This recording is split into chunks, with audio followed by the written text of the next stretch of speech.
Fine, let us go with the problem number 21 here.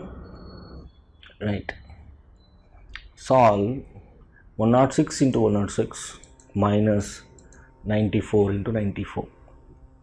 Right, here you shouldn't do directly like this. You should apply the formula, that is a square minus b square is equal to a plus b into a minus b.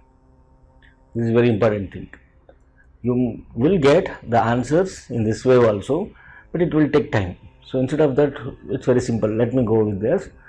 Right, 106 into 106 twice, that's what I will write. 106 square minus 94 into 95, I'll write 94 square.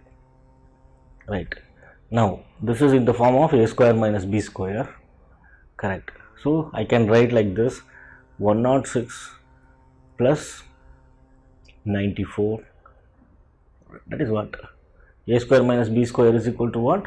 A plus b into a minus b. That is, here a is 106, b is 94 into 106 minus 94. Now 106 plus 94 is how much? So 106, 100, 200, right?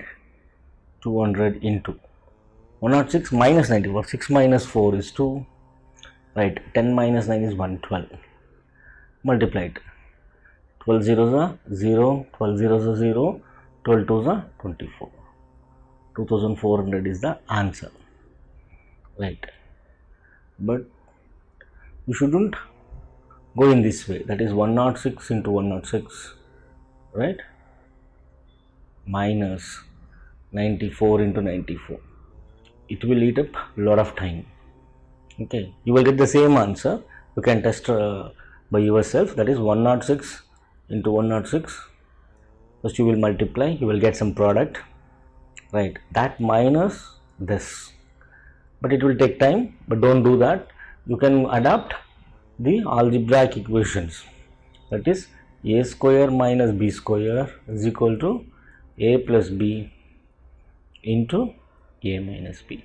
If you adopt this equation, you will get it in a simple steps.